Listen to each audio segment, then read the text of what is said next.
Nos reunimos pues y nos encontramos desde el Vicariato Apostólico San Andrés, Providencia y Santa Catalina.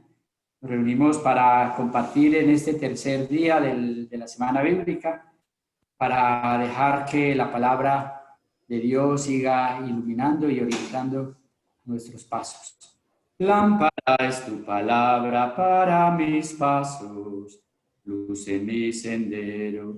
Lámpara es tu palabra para mis pasos, luz en mi sendero.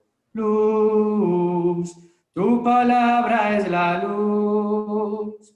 Luz, tu palabra es la luz. Esta luz ilumine pues la vida de nuestras comunidades, ilumine nuestra vida, ilumine a nuestras comunidades religiosas y también ilumine y acompañe hoy especialmente al que nos va a exponer, a compartir desde su fe, que es el Padre Medina, a quien agradecemos por su presencia, por acoger y aceptar la invitación que se le ha hecho. Voy a leer un poco algunas cuestiones, algunos de los títulos de nuestro ponente. El padre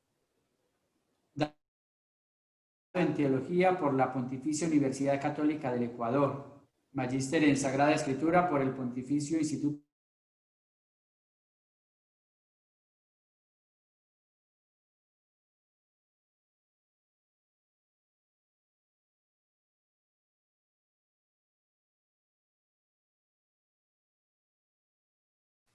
Le pedimos pues al Señor que ilumine la vida del Padre Danilo y que Él, a través de su conocimiento y de su experiencia de vida, también nos ilumine hoy y nos acompañe. Gracias, Padre, por estar con nosotros. Muchísimas gracias a usted, Fray William, a todo el Vicariato de San Andrés, Providencia, Santa Catalina, y a todos los hermanos y hermanas que han acogido esta convocatoria de esta Semana Bíblica y que están participando en estas jornadas de formación bíblica, como las han organizado ustedes con tanto acierto. Pues si ya tenemos el vía libre, creo que entonces iniciamos. O usted, Fray William, me dice en qué momento. Sí, comencemos para que intentemos, pues al final tendremos algunas preguntas y podamos tener algún espacio para dialogar también. Muy bien. Entonces creo que para mejorar un poquito la calidad de la transmisión, se recomienda que se cierren los micrófonos y de pronto también incluso las cámaras ayuda a mejorar un poquito la calidad.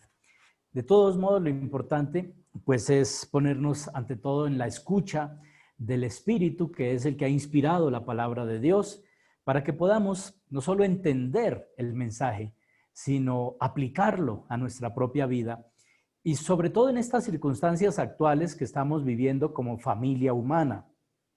Esta pandemia universal trae algunas dificultades, muchos sufrimientos, preocupaciones, temores, angustias incluso, pero también trae posibilidades, oportunidades y, ¿por qué no?, bendiciones de parte del Señor.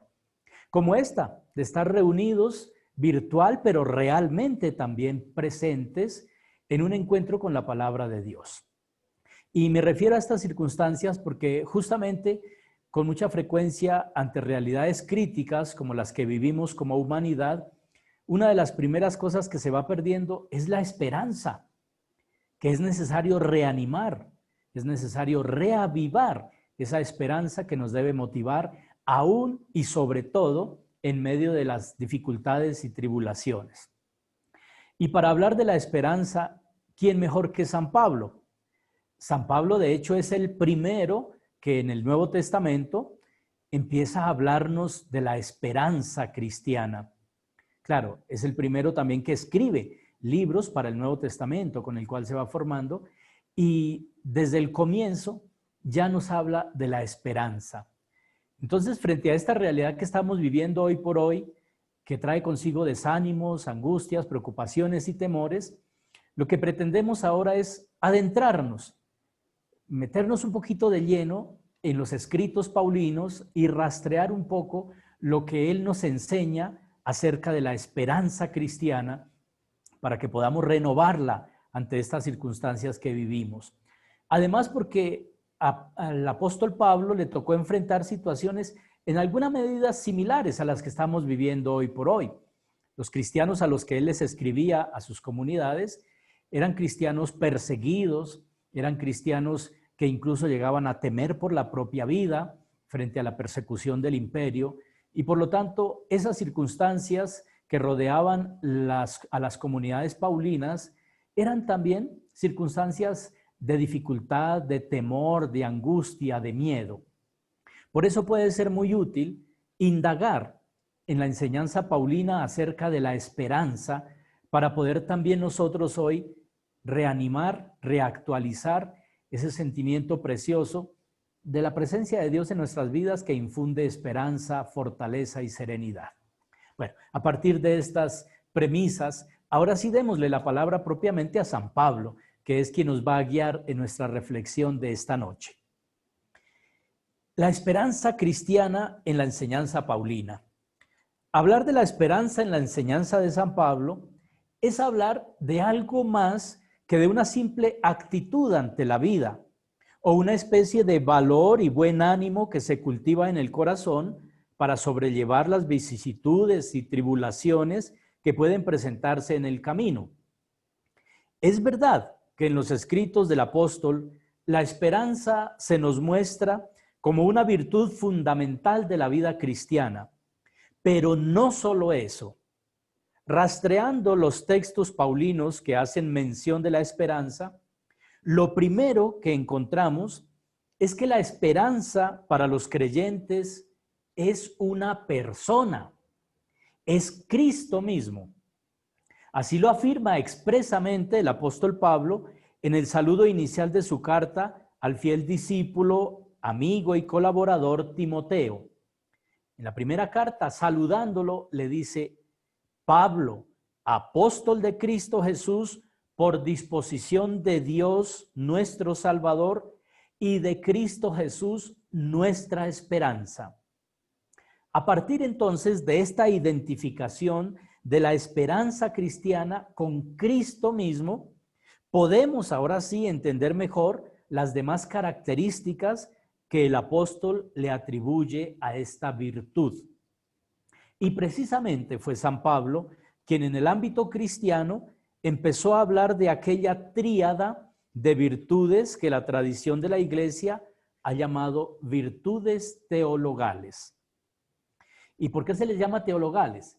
Porque tienen su fuente en Dios, porque son ante todo un don de Dios, un regalo de Dios.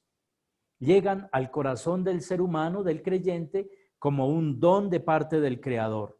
Eso sí, es un don que espera una respuesta. Es un regalo que implica un compromiso y una tarea por parte nuestra.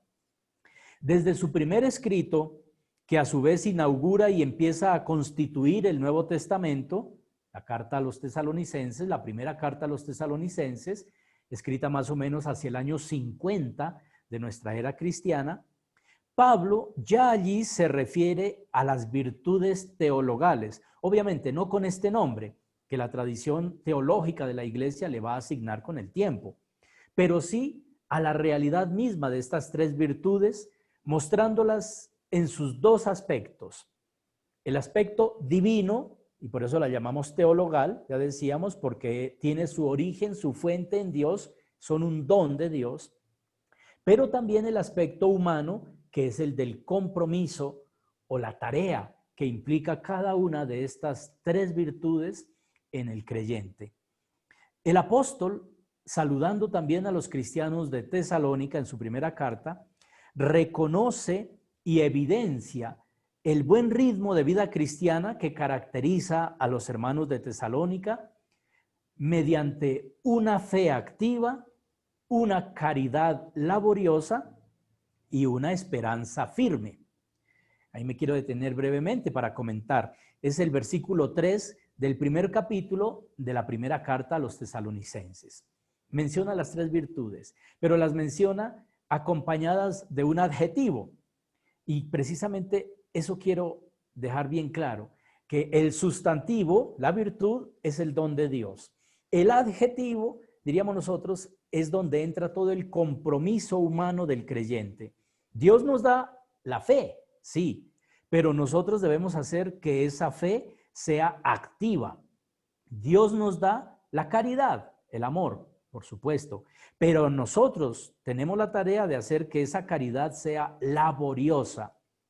Y Dios nos da la esperanza, pero depende del creyente, del esfuerzo nuestro, del compromiso nuestro como respuesta al don de Dios, hacer que esa esperanza sea firme, sea sólida, que es la manera como se refiere ya en ese primer texto que escribió el apóstol Pablo hacia el año 50 acerca de estas virtudes teologales. En la misma carta, un poquito más adelante, reiterando una valoración positiva que viene haciendo Pablo del caminar en la fe por parte de los tesalonicenses, Pablo expresa cómo la esperanza no solo se dirige a Dios, en quien está su fundamento último, sino que incluye también a los hermanos en la fe, a los hermanos y hermanas de las comunidades, quienes pueden también convertirse en motivos de esperanza, como lo manifiesta el apóstol cuando escribe lo siguiente, en los versículos 19 al 20 del segundo capítulo de esa misma primera carta a los tesalonicenses, dice, y es que, ¿quién es en verdad nuestra esperanza, nuestro gozo, nuestra corona de gloria delante de nuestro Señor Jesucristo en el día de su venida? ¿Quiénes sino ustedes? Sí, ciertamente ustedes son nuestra corona y nuestro gozo. Qué bonita expresión del apóstol Pablo para reconocer en los hermanos interlocutores a quienes escribe esta carta, por su buen ritmo de vida cristiana, reconocerlos también como motivo de esperanza del apóstol. Y de paso vayamos haciendo la aplicación a nuestra realidad, al hoy, a la actualidad. Cuando las circunstancias son tan adversas, miremos a nuestro alrededor. Nos encontramos con nuestros seres queridos, nuestros hermanos, nuestros parientes, familiares, amigos, con quienes contamos. Ellos son para nosotros hoy, en esta circunstancia, también un motivo grande de esperanza. Ojalá que hagamos también nosotros ese ejercicio de reconocer en quienes nos rodean, en los más cercanos a nosotros, verdaderos motivos de esperanza. Y es más, como dice el apóstol, no solo de esperanza, sino también de gozo en el Señor. Ellos son nuestra corona y nuestro gozo. Respondiendo en la misma carta a inquietudes que los tesalonicenses le han hecho llegar a Pablo a través de su enviado Timoteo, el apóstol les recuerda la enseñanza cristiana sobre el destino de los difuntos a la luz de la fe cristiana, para que se animen, de modo que no se aflijan como los hombres que no tienen esperanza. Les dice en el capítulo 4, versículo 13 de esta misma primera carta. A ustedes les explico, les dice Pablo, el destino de los difuntos, que es un destino precisamente de trascendencia, de inmortalidad, de plenitud, de gozo en el encuentro definitivo con el Señor. Eso que es la enseñanza cristiana frente al misterio, diríamos, de la muerte y del más allá, eso debe ser causa de consolación, eso debe ser motivo de ánimo para que no se aflijan como las personas que viven sin esperanza. Por lo tanto, está diciendo aquí Pablo que algo típico y específico del cristiano es ser personas de esperanza y que por lo tanto no cabe la aflicción cuando en el corazón hay esperanza, la esperanza que Dios nos da. Y antes de concluir esta misma carta, en las exhortaciones finales, invita a los cristianos de Tesalónica a perseverar en el camino de Dios con algunas actitudes que les enseña. Les dice cómo deben vivir ese camino en la voluntad de Dios. Revestidos de la coraza de la fe y del amor, protegidos con el yelmo de la esperanza. Es decir, aquí el apóstol está comparando la esperanza con una especie de casco que protege la cabeza. Así como la coraza, diríamos nosotros, ese escudo es la fe y es también el amor, quien protege la cabeza en en el símil, en la comparación que usa el apóstol de ese, digámoslo así, de esos actos enfrentarse a la guerra, en ese símil el yelmo o casco lo constituye la esperanza. Y dice, ¿por qué? Puesto que el Señor no nos destinó a la condenación, sino a obtener la salvación por nuestro Señor Jesucristo. Ahí está cimentada nuestra esperanza. Ese es el casco que nos ponemos para protegernos frente a las adversidades de la vida.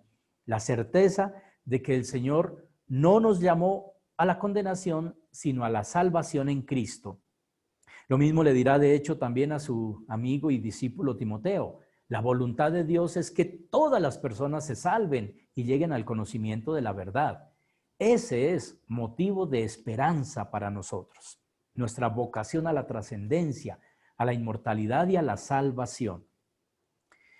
En la segunda carta a la misma comunidad de Tesalónica, haciendo nuevamente mención de las tres virtudes llamadas teologales, identifica la esperanza con aquella fortaleza o constancia con la cual se afrontan las persecuciones y las tribulaciones.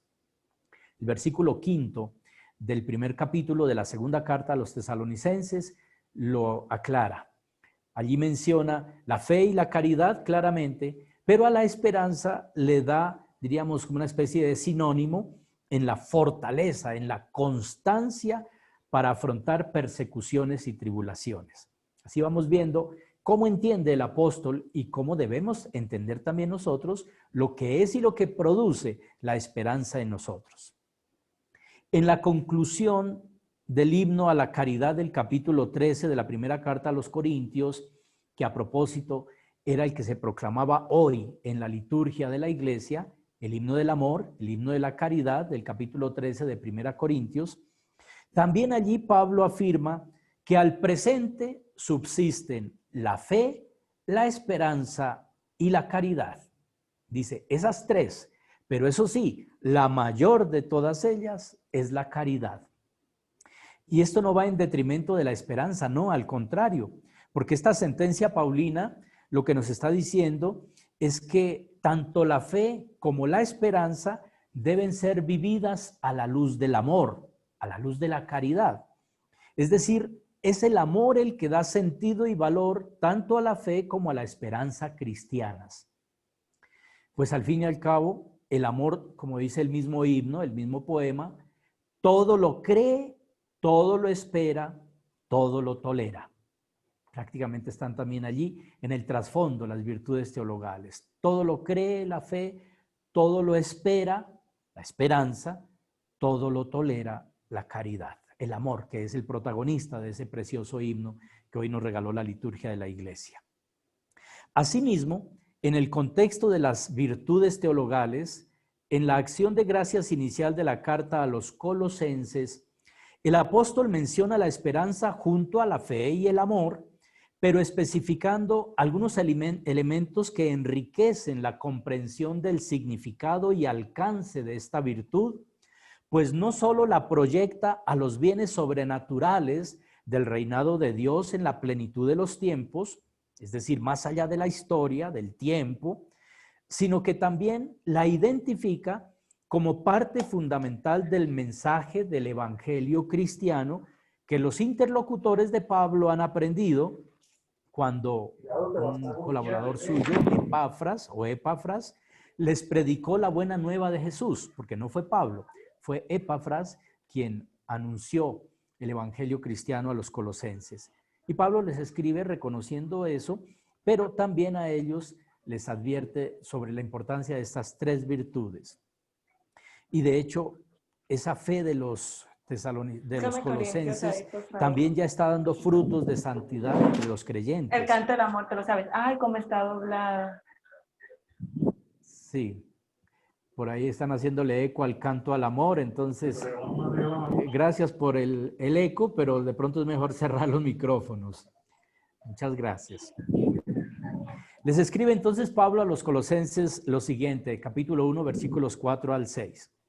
Porque estamos informados de su fe en Cristo Jesús y del amor fraterno que tienen a todos los creyentes por la esperanza de lo que les está reservado en los cielos, de la que ya oyeron hablar por la palabra de la verdad del Evangelio que llegó hasta ustedes y que, como fructifica y crece en todo el mundo, así también ha sucedido entre ustedes desde el día en que oyeron y conocieron la gracia de Dios en la verdad. Ese texto es muy bonito entonces porque nos ubica en un contexto en el que la esperanza se refiere sí a los bienes del cielo, lo que nos está reservado en los cielos, pero también acompaña el proceso de evangelización de las comunidades. De esa esperanza ya oyeron hablar y de alguna manera les dice, ya la están viviendo gracias a la predicación que aceptaron ustedes cuando se les anunció el evangelio, les decía por parte de Epafras. De esta manera podemos entender que la esperanza, como la entiende y la enseña el apóstol Pablo, no se refiere solo a las realidades que se llaman escatológicas, es decir, del más allá de la muerte, las del reino de Dios en su plenitud al final de los tiempos, o lo que acostumbramos a llamar, para entendernos mejor, la salvación eterna. No se refiere solo a eso, no se refiere solo a la vida eterna, sino que es una virtud que anima y acompaña el caminar histórico del creyente en el desempeño de sus compromisos presentes, con esta vida, con su familia, con la sociedad. Por lo tanto, la esperanza, además de estar puesta en el destino final de la existencia a la luz de la fe, también es una actitud que sostiene y cualifica la vida temporal de los discípulos del Señor en medio de las vicisitudes y tribulaciones de la existencia. En este mismo sentido, el Catecismo de la Iglesia Católica, con hermosas palabras, afirma lo siguiente: la virtud de la esperanza corresponde al anhelo de felicidad puesto por Dios en el corazón de todo hombre. Asume las esperanzas que inspiran las actividades de los hombres, las purifica para ordenarlas al reino de los cielos, protege del desaliento, sostiene en todo desfallecimiento, dilata el corazón en la espera de la bienaventuranza eterna. El impulso de la esperanza preserva del egoísmo y conduce a la dicha de la caridad. Catecismo en el artículo 1818, o sea, 1818, nos da esas hermosas palabras que son también un eco de la enseñanza paulina que hemos venido de alguna manera encontrando, explorando en los textos del apóstol Pablo. En la carta a los romanos, que ustedes lo saben bien, es la carta magna, no solo por ser la más grande, sino también la más importante, la más densa de contenido, la más rica en sustento, diríamos nosotros, teológico de la fe cristiana. En esa carta, con el propósito de argumentar su tesis central sobre la gratuidad de la justificación o salvación que Dios ofrece a la humanidad mediante la fe en Cristo muerto y resucitado, San Pablo se remonta a los orígenes del pueblo elegido, encontrando en Abraham no solo el primer modelo de la fe, sino también el abanderado de la esperanza. De él dice que apoyado en la esperanza, creyó contra toda esperanza. Hermosas palabras, las hemos seguramente escuchado varias veces, pero vale la pena rumiarlas y repetirlas. Abraham, apoyado en la esperanza, creyó contra toda esperanza que llegaría a ser padre de muchos pueblos, tal y como Dios le había dicho. Así será tu descendencia. Y agrega también, su fe no decayó, aunque veía que su cuerpo estaba ya sin vigor al tener casi 100 años y que el seno de Sara estaba ya como muerto. Ante la promesa de Dios, no dudó ni desconfió, sino que se reafirmó en la fe, dando gloria a Dios, bien convencido de que Él es poderoso para cumplir lo que ha prometido, por lo cual le fue también contado como justicia. Abraham entonces no solo es modelo y padre en la fe, también debemos considerarlo modelo y padre en la esperanza, porque apoyado en la esperanza fue que creyó contra toda esperanza. Desde esta perspectiva es que la Iglesia enseña que la esperanza cristiana recoge y perfecciona la esperanza del pueblo elegido, el pueblo de Israel, que tiene su origen y su modelo en la esperanza de Abraham, colmada en Isaac, de las promesas de Dios, y purificada por la prueba del sacrificio. Recuerdan ustedes que Dios le pidió esa prueba y él estuvo dispuesto a superarla, aunque finalmente Dios preservó la vida de Isaac.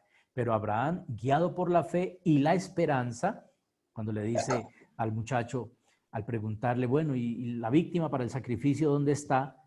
Él le dice, Dios proveerá. Ahí está, la esperanza de Abraham en que Dios siempre provee. No solo es fe, viene también de la mano la esperanza. En el contexto de esta misma enseñanza sobre la gratuidad de la salvación y el valor práctico de la fe en Jesucristo, recuerda el apóstol que precisamente a él debemos, en virtud de la fe, este estado de gracia en que nos mantenemos firmes y nos alegramos en la esperanza de alcanzar la gloria de Dios. Y no solo esto, dice el apóstol, sino que nos alegramos también en los sufrimientos, conscientes de que los sufrimientos producen la paciencia. La paciencia consolida la fidelidad. La fidelidad consolidada produce la esperanza y la esperanza no nos defrauda, porque el amor de Dios ha sido derramado en nuestros corazones por medio del Espíritu Santo que nos ha dado.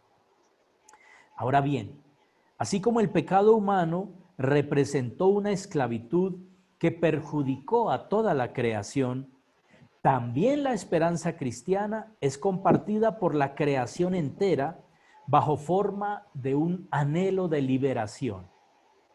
Lo dice el apóstol en el capítulo 8, que es el capítulo central, el corazón de la carta a los romanos. Los versículos 19 al 21 dice así: porque la creación está aguardando en anhelante espera la manifestación de los hijos de Dios, ya que la creación fue sometida al fracaso no por su propia voluntad, sino por el que la sometió, con la esperanza de que la creación será liberada de la esclavitud, de la destrucción, para ser admitida a la libertad gloriosa de los hijos de Dios. La imagen de los dolores de parto de una mujer que va a dar a luz le sirve al apóstol Pablo como ejemplo para ilustrar ese sentimiento de esperanza, una esperanza solidaria de la humanidad y la creación. Es la esperanza compartida, no solo por los seres humanos, sino por la creación entera. Esa esperanza, entonces, vinculada con la imagen de la mujer encinta que va a dar a luz. Siguiendo la enseñanza de los dolores de parto, no se niega el sufrimiento del momento presente, pero se pone el acento más bien en aquella gozosa expectativa frente a la nueva vida que está por nacer. Así pues, la esperanza cristiana afronta y asume los sufrimientos de la vida presente, pero les otorga un sentido trascendente a la luz de la alegría de la salvación futura que anhelamos y esperamos. Como la mujer que soporta valientemente los dolores del parto, porque es más grande el gozo de ver nacer a su criatura. Dice también Romanos 8, 22 al 23. Sabemos que toda la creación gime y está en dolores de parto hasta el momento presente. Y no solo ella, sino también nosotros que tenemos las primicias del Espíritu, gemimos dentro de nosotros mismos esperando la adopción filial, la redención de nuestro cuerpo. Esta misma imagen la había usado ya el mismo Jesús, incluso usando términos muy similares a los paulinos, refiriéndose a la esperanza que deben cultivar sus discípulos frente a su inminente partida. Lo está diciendo en los discursos de despedida en el contexto de la última cena, cuando les dice que tiene que irse, va a ser a través de la muerte en la cruz, pero también los anima a esperar su regreso. En ese contexto, entonces, les está escribiendo, o mejor, les está diciendo Jesús, según lo que nos escribe el Evangelio de Juan, sobre esa certeza del retorno al final de los tiempos. Un poco y no me verán, y otro poco y me volverán a ver. Les aseguro que ustedes llorarán y gemirán, pero el mundo gozará. Ustedes se entristecerán, pero su tristeza se cambiará en alegría. Y aplica Jesús en su enseñanza también la imagen de la mujer encinta, porque dice, la mujer cuando está de parto se siente angustiada porque ha llegado su hora, pero cuando ya ha dado a luz al niño, no se acuerda más de la angustia por la alegría de que ha nacido un hombre en el mundo. Así también ustedes ahora están tristes, pero yo los veré otra vez y su corazón se alegrará y nadie les quitará ya su alegría. Qué hermosa similitud que encontramos en la enseñanza de Jesús y en la enseñanza de Pablo, a partir de esa imagen de la mujer encinta, que gime, que sufre, que asume los dolores, pero que los asume con la certeza de que vendrá el gozo de ver nacer a su criatura, a su hijo. Entonces, así también es la esperanza cristiana. Es aquella actitud que nos permite asumir el dolor, asumir el sufrimiento, darle un sentido trascendente, sabiendo que no es la última palabra, el dolor y el sufrimiento de la existencia humana. La última palabra será gozo y plenitud de vida. Existe un nexo muy estrecho entre la esperanza cristiana y la salvación que ya está actuando en nosotros, pero que tendrá su plenitud definitiva solamente en ese más allá escatológico, en esas realidades del después de la muerte. Romanos 8 nuevamente viene nuestra ayuda a decirnos, porque en la esperanza fuimos salvados. Pero la esperanza que se ve no es esperanza, porque lo que uno ve, ¿cómo puede esperarlo? Pregunta el apóstol. Si esperamos lo que no vemos, debemos esperarlo con paciencia. Preciosas expresiones también allí de ese capítulo 8, que como hemos dicho es el capítulo central, es el corazón precioso de la carta a los romanos. Y miremos cómo está armonizando también la fe, porque es la fe la que nos permite abrirnos al don de la gratuidad de la salvación, y también junto a la esperanza, obviamente la caridad, a la cual se va a referir sobre todo en los capítulos 12 en adelante de esta misma carta. La fe y la esperanza que se concretizan y encuentran su sentido en el amor, como ya lo ha dicho también en 1 Corintios 13. Así lo recordaba también el Papa Benedicto XVI cuando abría su encíclica sobre la esperanza con estas palabras. En esperanza fuimos salvados, dice San Pablo a los romanos y también a nosotros. Según la fe cristiana, la redención, la salvación, no es simplemente un dato de hecho. Se nos ofrece la salvación en el sentido de que se nos ha dado la esperanza, una esperanza fiable, gracias a la cual podemos afrontar nuestro presente. El presente, aunque sea un presente fatigoso, se puede vivir y aceptar si lleva hacia una meta, si podemos estar seguros de esa meta y si esta meta es tan grande que justifique el esfuerzo del camino. El numeral 1 de la Spe Salvi, que es justamente la encíclica sobre la esperanza del Papa Benedicto. En este mismo sentido, fe y esperanza van siempre de la mano, teniendo presente también la preciosa descripción de la fe recogida por el autor de la carta a los Hebreos. Creo que todos lo hemos escuchado y hasta aprendido, porque es una formulita preciosa que vale la pena también seguir familiarizándonos con ella, haciéndola parte como de nuestro recuerdo y de lo que llevamos al corazón. La fe es la garantía de las cosas que se esperan y la prueba de aquello que aún no se ve. Para el autor sagrado, esa es la fe, garantía de las cosas que se esperan. Por lo tanto, entra la esperanza también allí. La prueba de aquello que aún no vemos. Fe y esperanza estrechamente relacionadas. Por eso, entre las abundantes exhortaciones que dirige Pablo a los fieles de Roma como expresión de la vida nueva que brota de la gratuita y generosa acción redentora de Cristo en los creyentes, los estimula a cultivar un amor sincero y humilde, ser siempre laboriosos y sirviendo al Señor de buen ánimo. Y aclara además, alegres en la esperanza, pacientes en los sufrimientos, constantes en la oración. Ahí vamos viendo entonces ese valor práctico de la esperanza en el día a día.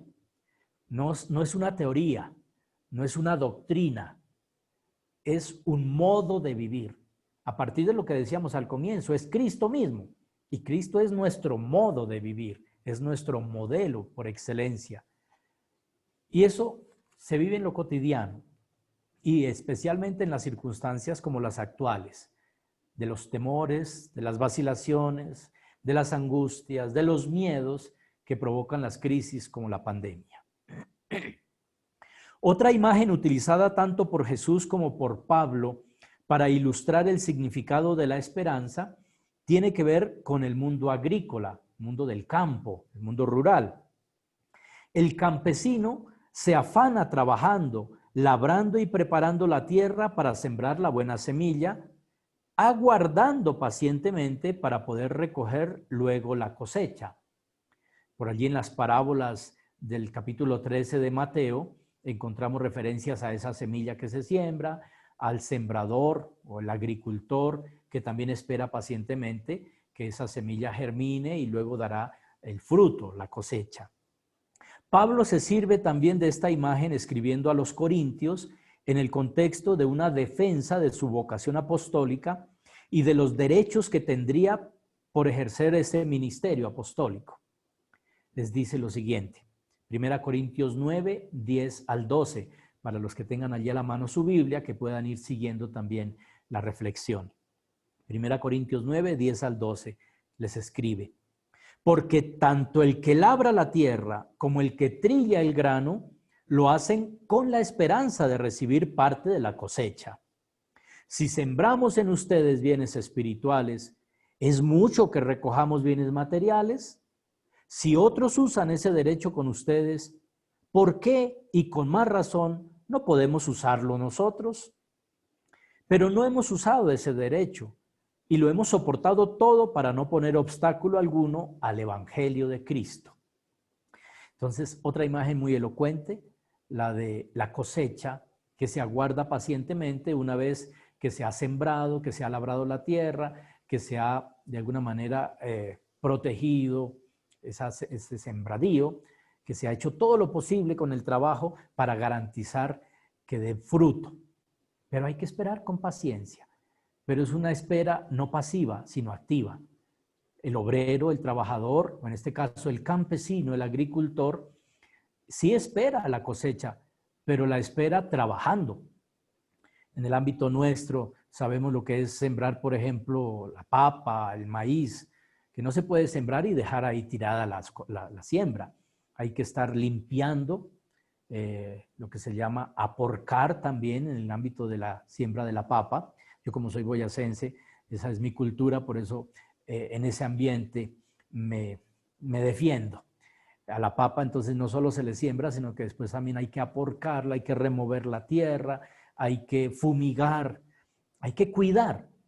Esa es la esperanza entonces en la imagen tan bonita del mundo agrícola que usa Pablo y que también Jesús usa varias veces. Que el agricultor al sembrar la semilla espera la cosecha, pero es una esperanza activa, dinámica, comprometida, porque mientras espera que dé cosecha, tiene también él que poner todo su trabajo para hacer posible. Se necesita el trabajo del campesino para que no se sofoque esa semilla o para que no carezca de agua o de protección contra las plagas. Una buena imagen entonces también que nos ilustra el sentido de la esperanza cristiana, que no es pasiva, sino que es más bien dinámica y dinamizadora.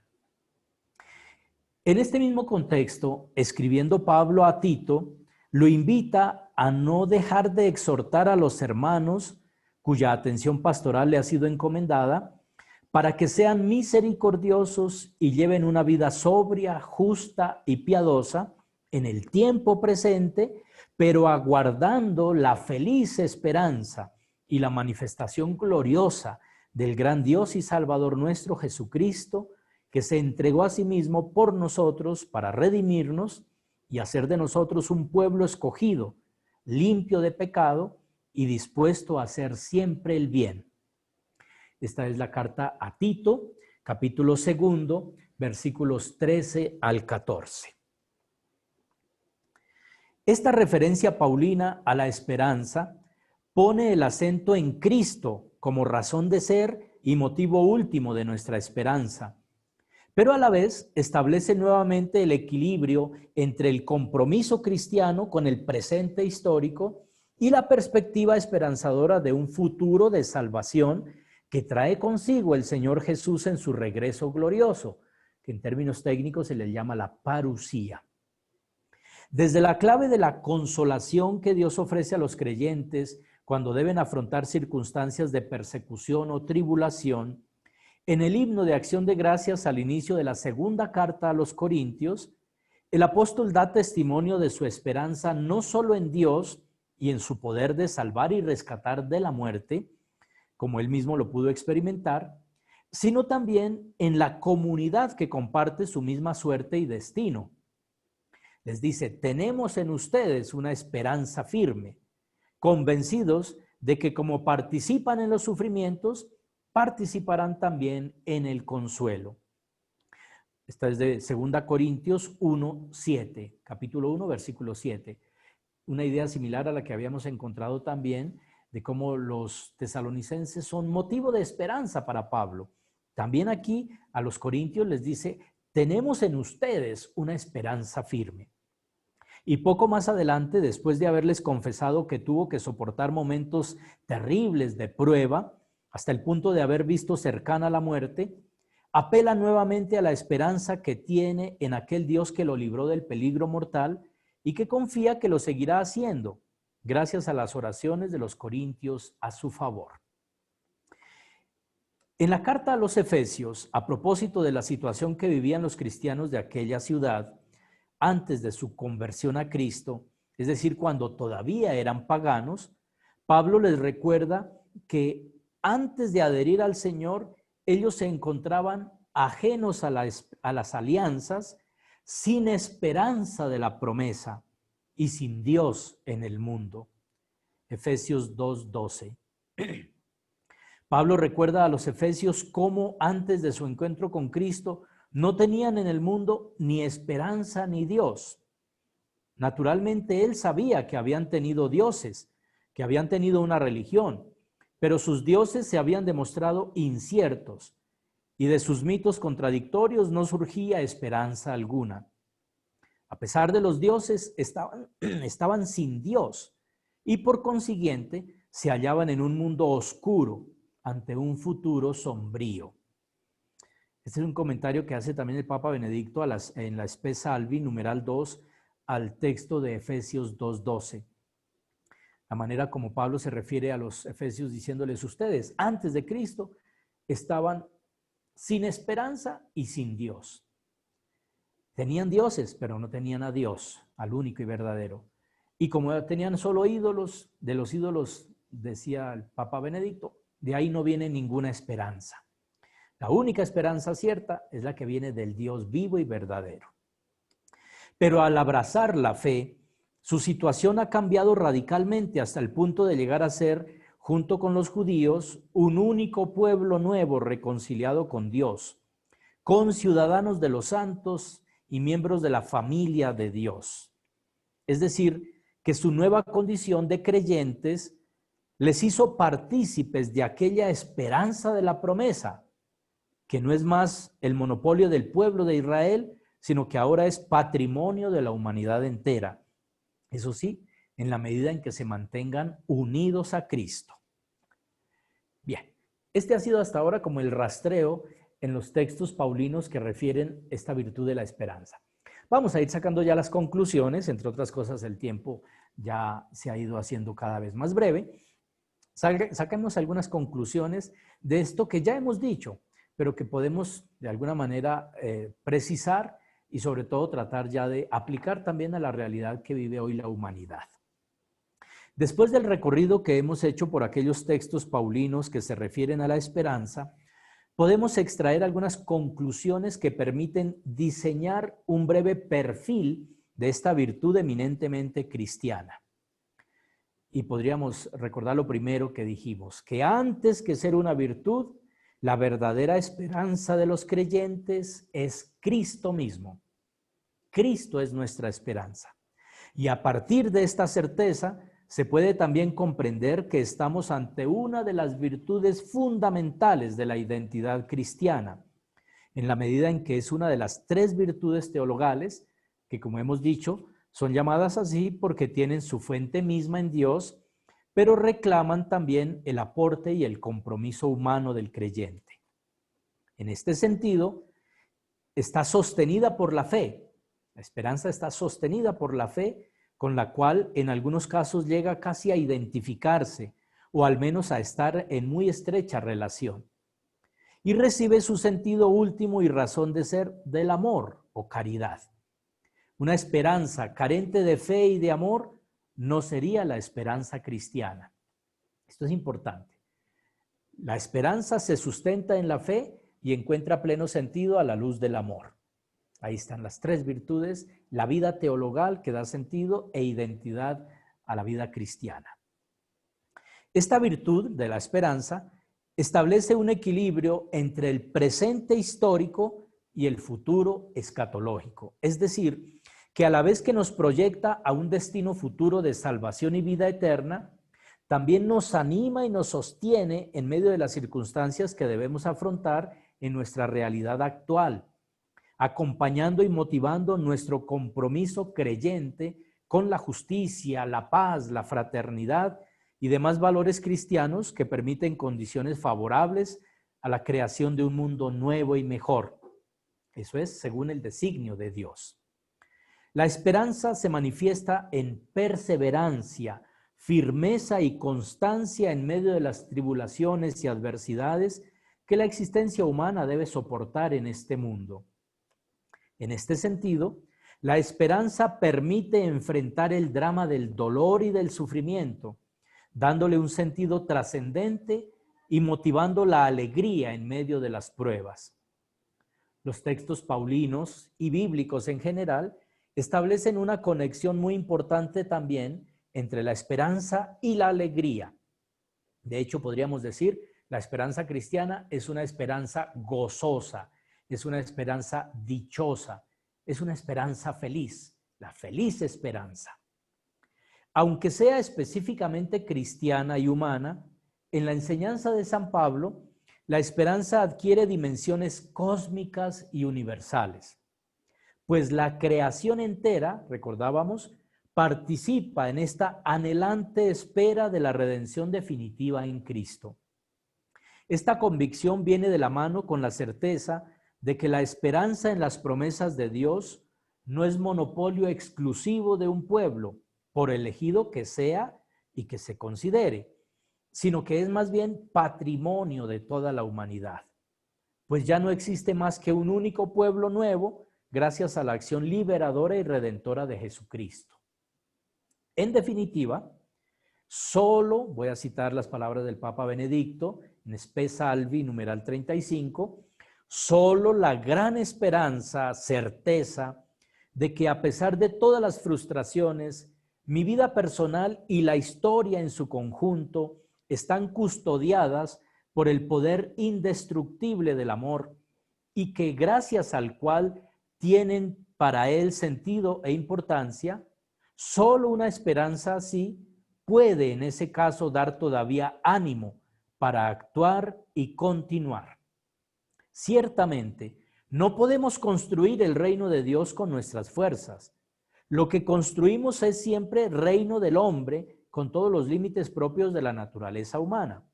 El reino de Dios es un don y precisamente por eso es grande y hermoso y constituye la respuesta a la esperanza. Muchísimas gracias. en espera de la participación de ustedes, de la interacción, o de algunas preguntas o aportes, no solamente ir diciendo que en realidad este tema tiene una actualidad y una vigencia maravillosa. Debemos renovar la esperanza. Y la enseñanza de Pablo nos ha abierto un horizonte de cómo esa esperanza es realmente palpable, es útil, es práctica, es eficaz, porque es una esperanza que dinamiza la vida, que compromete, pero que también sostiene y anima en medio de pruebas, de tribulaciones, de angustias, de dolores, sufrimientos, como los que la humanidad entera está viviendo. Fray William, creo que su merced Padre, como sí. moderador puede en este momento entonces ir dando cabida a preguntas o aportes que tengan nuestros participantes. Muchas gracias. Yo quiero invitar a Monseñor, que está por ahí, para que nos salude y pues también para que participe y nos oriente un poco en ese momento. Monseñor Jaime Uriel Sanabria Arias, que es el obispo de nuestro vicariato. Que además es paisano mío, una alegría saludarlo, Monseñor. Buenas noches para todos.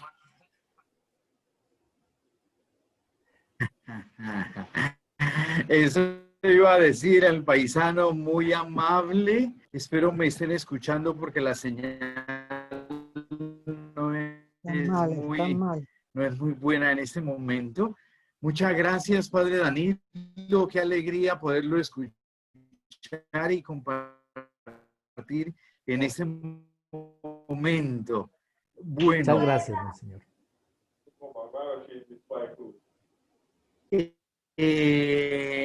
Yo quisiera que el Padre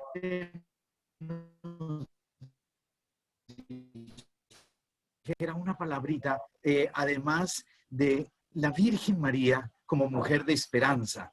Quisiera escuchar una palabrita al respecto y luego también haré otro comentario, pero primero quisiera escucharlo en este sentido.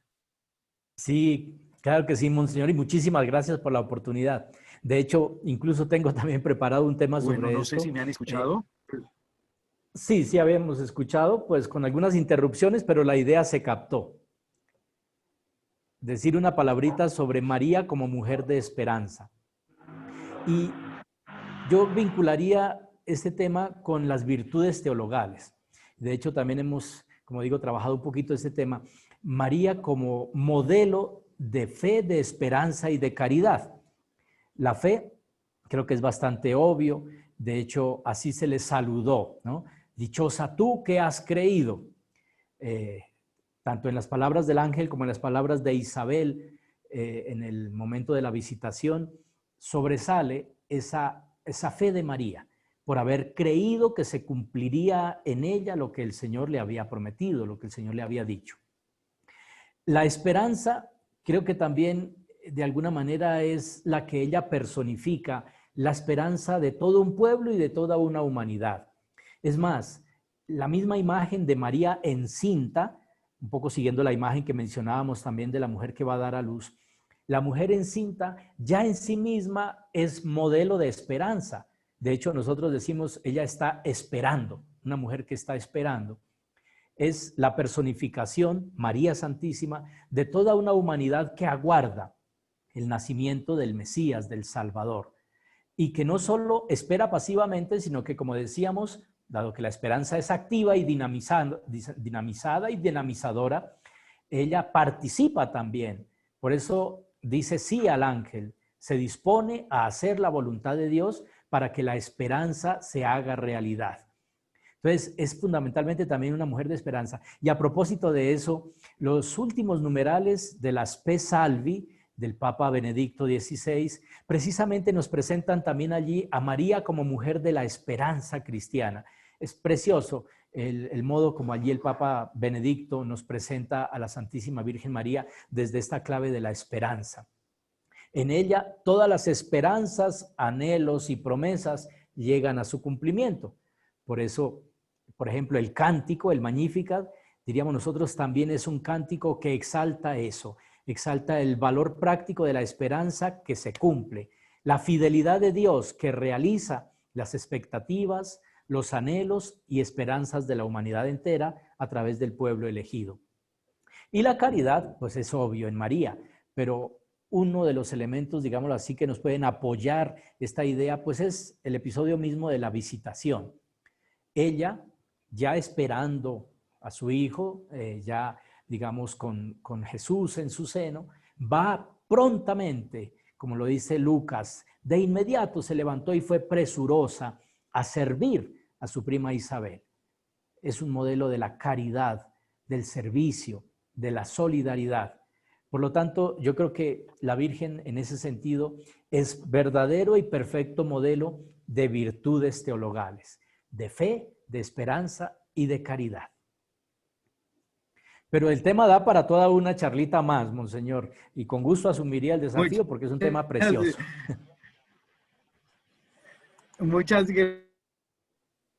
gracias, muy amable, y dejamos para que alguien más haga alguna pregunta y luego al final damos la palabrita de agradecimiento.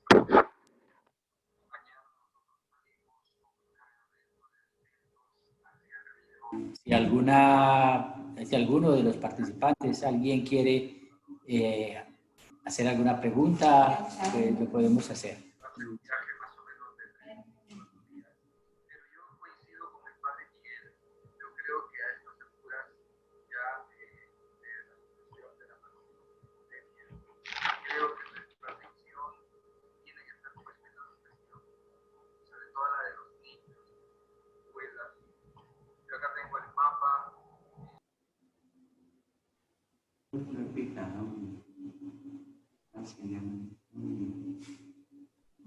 No escucho a nadie que esté con ganas de preguntar.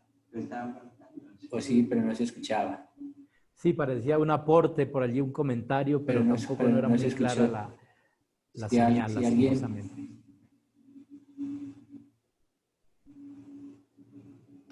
Si no, escuchamos a nuestro obispo que dijo que tenía un aporte para dar. Bueno, nuevamente mi gratitud al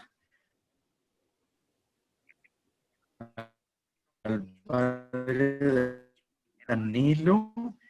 Qué alegría poderlo escuchar a través de este medio y podernos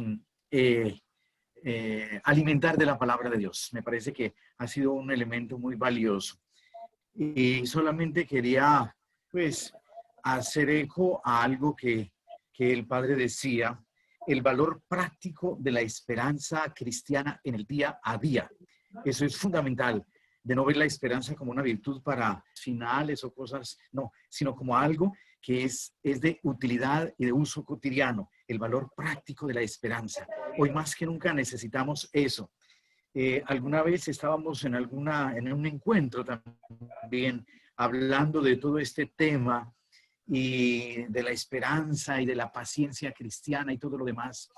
Y cuando se hablaba de eso, de la necesidad de que sea una cuestión práctica, que la utilicemos cada día.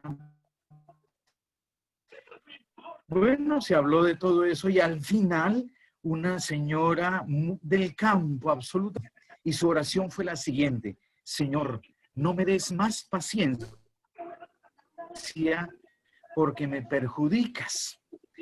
Claro, cuando vemos que la esperanza es, o que la paciencia es sentarse y esperar cruzados de brazos, esperar que todo caiga del cielo, pues en ese sentido, digamos que no podemos de ninguna manera aceptar que sea eso esperanza cristiana. Me parece que es importante. Esta es la hora de la esperanza, es la hora de sacar adelante pues toda esta situación que estamos viviendo, y esto lo hacemos desde Dios y lo hacemos con Jesucristo, que es nuestra esperanza.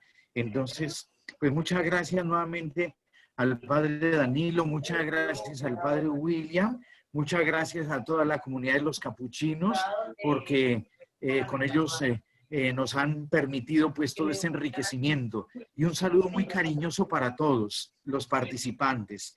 Los invito a que estas oportunidades no las podemos despreciar de ninguna manera. son oportunidades muy bellas, con gente que conoce de primera mano la palabra de Dios, que la ama profundamente y por eso la puede comunicar con toda seguridad y con toda alegría. Entonces, muchas gracias a todos y los invitamos a no perderse estos días, a seguir en este trabajo de conocimiento de la palabra de Dios, que al fin y al cabo es la que nos sostiene en todo nuestro trabajo pastoral. Entonces, muchas gracias a todos, muy amables, y yo los invito a que hagamos la oración a la Santísima Virgen María, la mujer de la esperanza.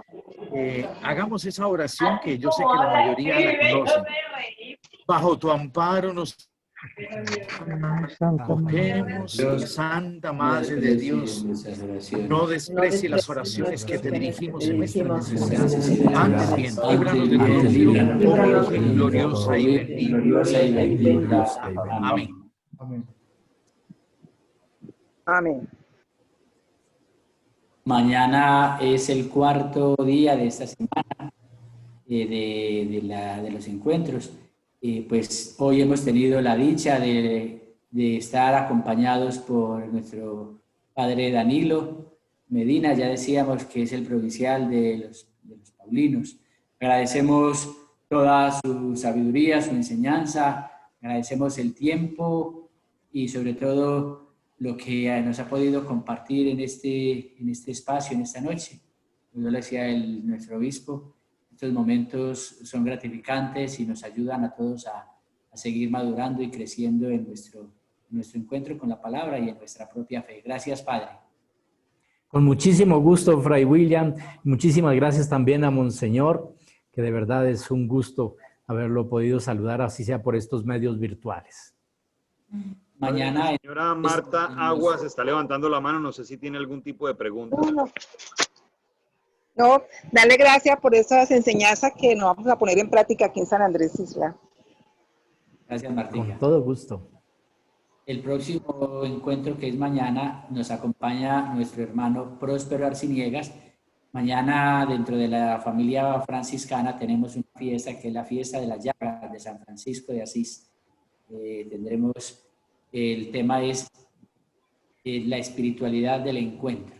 Nos preparamos desde ya hemos vivido la misericordia en la Biblia, la justicia en la Biblia y la misión hoy.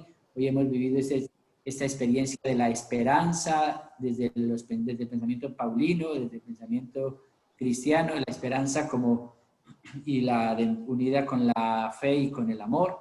Y hoy tendremos este espacio bello de espiritualidad del encuentro y cerraremos el viernes con el encuentro que compartiremos sobre la Biblia y ecología integral. Sería el último tema. Entonces, mañana espiritualidad del encuentro, el viernes Biblia y ecología integral. Agradecemos pues a todos los participantes, que Dios nos conceda la gracia de una buena noche, de un buen descanso y que nos levantemos mañana con el ánimo y con la ilusión de volvernos a encontrar en la noche por este mismo canal. Muchísimas gracias y que Dios nos bendiga. Muchas gracias. Amén, amén, amén. Amén, amén. Gracias. Buenas noches. Bendiciones.